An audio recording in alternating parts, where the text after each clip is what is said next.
Assalamualaikum warahmatullahi wabarakatuh. Nama saya Erlin Nurlita dari kelas AB dengan NIM 2561201008.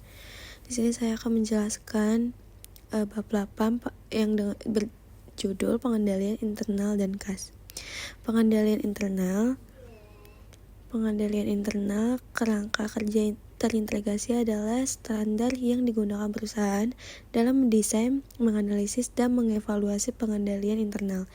Tujuan pengendalian internal yang pertama ada pengamanan aset, yang kedua informasi akurat, dan yang ketiga kepatuhan terhadap hukum dan regulasi. Di sini ada unsur-unsur pengendalian internal. 5 unsur pengendalian internal atau elements internal control yang ditetapkan oleh kerangka kerja terintegrasi. Yang pertama ada lingkungan pengendalian, yang kedua ada penilaian risiko atau risk assessment, yang ketiga ada prosedur pengendalian, yang keempat ada pengawasan, yang kelima ada informasi dan komunikasi. Dan di sini ada unsur-unsur dalam pengendalian internal. Ancaman terhadap pengendalian lingkungan ada penilaian risiko, prosedur pengendalian, pengawasan, dan informasi dan komunikasi itu ada manajemen dan perusahaan. Lingkungan pengendalian ada 3 faktor yang mempengaruhi lingkungan pengendalian perusahaan adalah sebagai berikut, yang dari struktur organisasi ke karyawan, terus ke kebijakan personalia, ke filosofi manajemen dan gaya operasi, dan CEO. Penilaian risiko. Semua perusahaan menghadapi risiko seperti perubahan permintaan pelanggan, ancaman pesaing, perubahan peraturan dalam faktor-faktor ekonomi.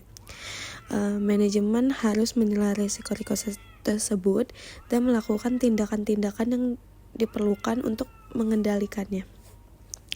Dan di sini ada prosedur pengendalian. Yang pertama, prosedur pengendalian dibuat untuk memberikan keyakinan yang memadai bahwa tujuan perusahaan dapat dicapai, termasuk mencegah kecurangan. Yang kedua, prosedur pengendalian merupakan unsur pengendalian internal yang penting, meliputi hal berikut: ada personel yang kompeten, rotasi kerja, dan cuti wajib. Yang kedua ada pemisah tanggung jawab untuk operasi yang berkaitan. Yang ketiga operasional, penyimpanan aset, dan akuntansi. Dan yang terakhir ada bukti dan langkah-langkah keamanan. Tampilan keempat, prosedur pengendalian internal.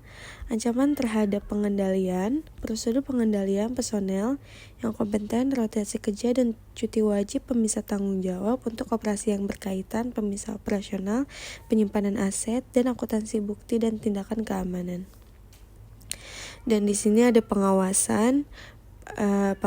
Pengawasan terhadap sistem pengendalian internal dapat menemukan kelemahan-kelemahan dan memperbaiki efektivitas pengendalian, termasuk memantau perilaku karyawan dan sinyal peringatan dari sistem akuntansi. Di sini di tampilan kelima ada sinyal peringatan atas masalah pengendalian internal.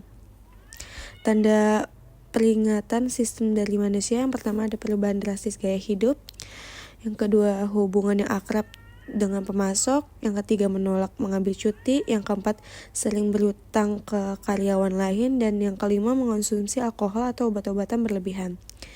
Dan di sini ada tanda peringatan sistem akuntansi. Yang pertama dokumen hilang atau jeda nomor transaksi, bisa berarti dokumen digunakan untuk transaksi tidak sah. Yang kedua ada peningkatan luar biasa, pengembalian uang ke pelanggan atau pengembalian bisa saja palsu. Perbedaan antara penerimaan kas harian dan setoran bank bisa bermakna penerimaan kas dicuri sebelum disetor ke bank. Yang keempat, peningkatan mendadak pembayaran yang terlambat, karyawan bisa mencuri untuk pembayaran. Dan yang kelima, penundaan pencatatan transaksi, kemungkinan ada usaha yang menghambat deteksi kecurangan. Selanjutnya ada informasi dan komunikasi. Informasi mengenai lingkungan pengendalian, penilaian risiko, prosedur pengendalian, serta pengawasan dibutuhkan manajemen untuk mengarahkan operasi dan memastikan kepatuhan pada pelaporan. hukum dan peraturan yang diperlukan. Manajemen juga dapat menggunakan informasi eksternal untuk menilai kejadian dan kondisi yang dapat berpengaruh pada pengembalian keputusan dan pelaporan eksternal. Perbatasan pengendalian internal. Sistem pengendalian internal hanya dapat memberikan keyakinan memadai bukan jaminan. Hal ini disebabkan faktor-faktor berikut. Ada pengendalian elemen manusia dan pertimbangan biaya manfaat. Pengendalian terhadap penerimaan kas. Untuk melindungi kas dari pencurian dan penyalahgunaan, perusahaan harus mengendalikan kas sejak diterima sampai kas disimpan di bank.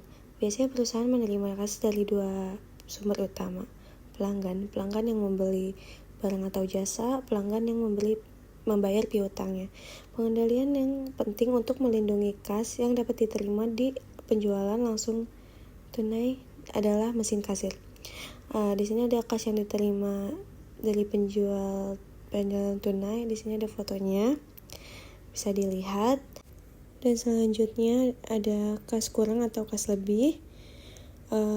Yang pertama ada kasir dapat membuat kesalahan memberi uang kembalian untuk pelanggan atau memasukkan nilai penjualan tunai. Dan kedua, sebagai akibatnya jumlah uang di tangan berada dari jumlah penjualan tunai. Selisih tersebut akan dicatat dalam akun kas kurang atau kas lebih.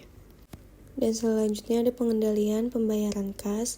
Pengendalian terhadap kas harus membawa keyakinan yang memadai bahwa pembayaran dilakukan hanya untuk transaksi yang telah diotorisasi. Kas digunakan secara efektif dan efisien. Sebagai contoh, pengendalian seharusnya meyakinkan bahwa semua diskon pembelian yang tersedia akan diambil. Selanjutnya ada sistem voucher. Sistem voucher merupakan serangkaian prosedur untuk mengizinkan dan mencatat liabilitas dan pembayaran kas. Voucher adalah suatu dokumen yang memberikan bukti pemberian izin membayar kas atau melakukan transfer dana elektronik. Tagihan yang telah ditangani dapat dianggap sebagai voucher. Saat voucher disiapkan untuk pembelian barang, voucher harus dilengkapi dengan faktur dari pemasok pesanan pembelian dan laporan penerimaan barang. Dan selanjutnya ada rekonsiliasi bank, merupakan analisis informasi dan jumlah yang menyebabkan saldo kas yang dilaporkan dalam rekening bank berbeda dari saldo kas dalam buku besar dan bertujuan untuk menghasilkan saldo kas yang disesuaikan. Saldo kas disesuaikan yang ditentukan dalam rekonsiliasi bank dilaporkan dalam laporan posisi keuangan.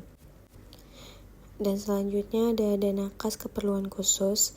Perusahaan biasanya harus membayar sejumlah pengeluaran kecil seperti perangko, perlengkapan kantor, atau perbaikan kecil.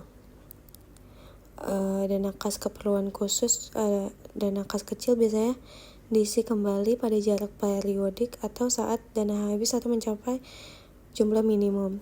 Saat dana kas kecil diisi kembali, akun yang didebit ditentukan dengan merangkum penerimaan kas kecil. Kemudian cek ditulis sejumlah ini dan dimasukkan dalam kas kecil. Pelaporan kas dalam laporan keuangan. Kas biasanya dicatat sebagai yang pertama dalam bagian aset lancar di laporan posisi keuangan.